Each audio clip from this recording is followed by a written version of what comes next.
Hi Willow class, and Ash class, sorry. This week we are going to take our explanations that one step further, and we're going to actually look at how different electrical items work.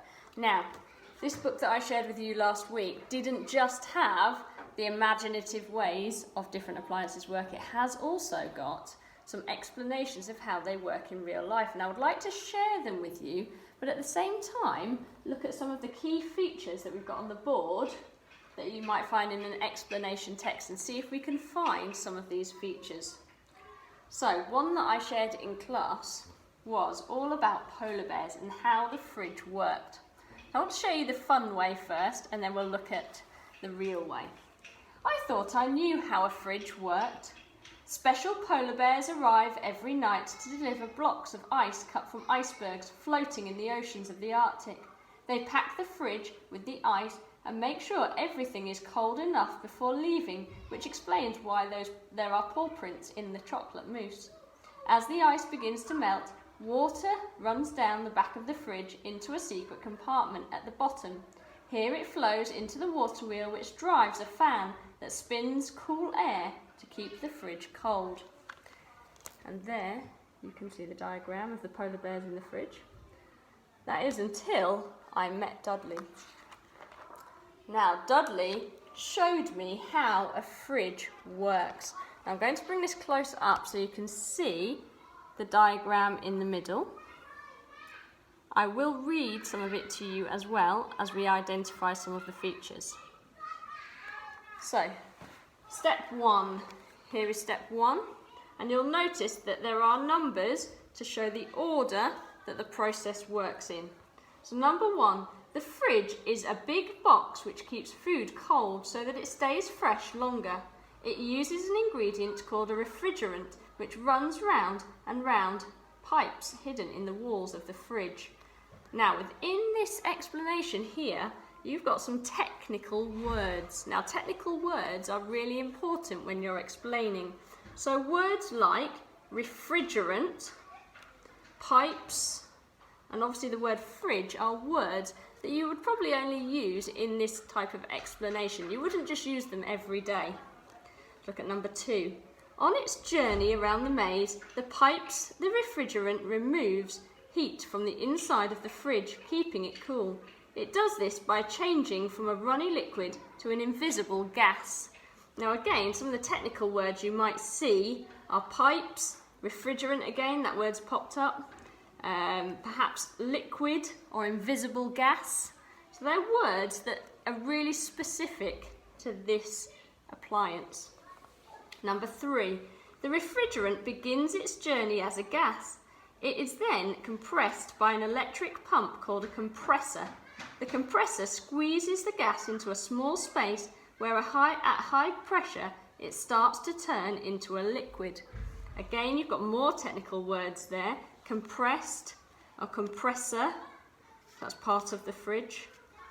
You'll see gas again, pressure, liquid, an electric pump, all specific parts of this fridge. Number four, the gas changing to liquid gives off heat as it is pumped through a long snake-like tube called a condenser. On the outside of the fridge, heat passes through the tube into the open air, like heat coming out of a radiator. That's why the back of the fridge feels hot. Number five. Then, as the cold liquid flows into a wider tube in the evaporator, the pressure falls, and hey presto, the liquid turns back into a gas. Brrr! The cold gas starts to absorb all of the heat from inside the fridge, like a bath sponge absorbing water. That's how the fridge is kept so cool inside. And number seven, the warm gas now continues its journey through a pipe back to the compressor pump, where it begins another cycle round the fridge. Now I'm going to move it a bit closer to you again so you can see.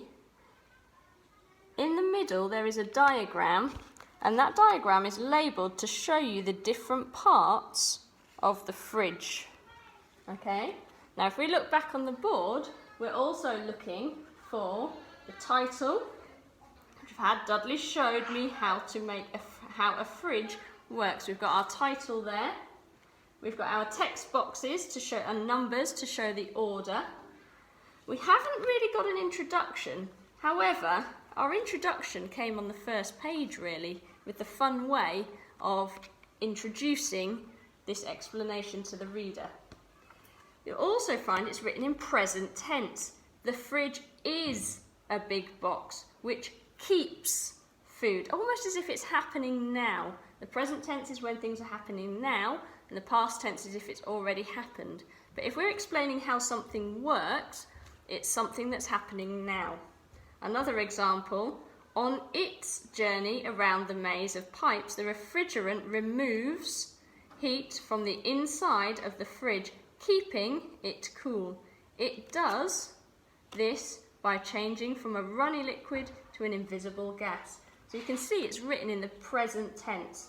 We've talked about the technical vocabulary. The final thing that I would like you to include are time connectives. Now this links to our work on fronted adverbials that we have done last week. And they are phrases that come at the beginning of a sentence that shows you when it happened. So here are some examples in this text. On its journey around the maze of pipes. So that part happened as it was travelling through the pipes. Here in step 5 we've got the word then, as the cold liquid flows into a wider tube. So it's telling you that that happens after the first part. You've also got other time connectives that you can use. For example, when, after that or afterwards, as soon as, finally, after that. So other words that will tell you when something happens, and it also helps you to put it in some sort of order for the reader. So by the end of this week, what I would really love you to do is to be able to explain how an electric car works. Now if you follow each of the activities one by one, you will be able to learn about that and hopefully create your own explanation. I'll look forward to reading them. See you soon. Take care.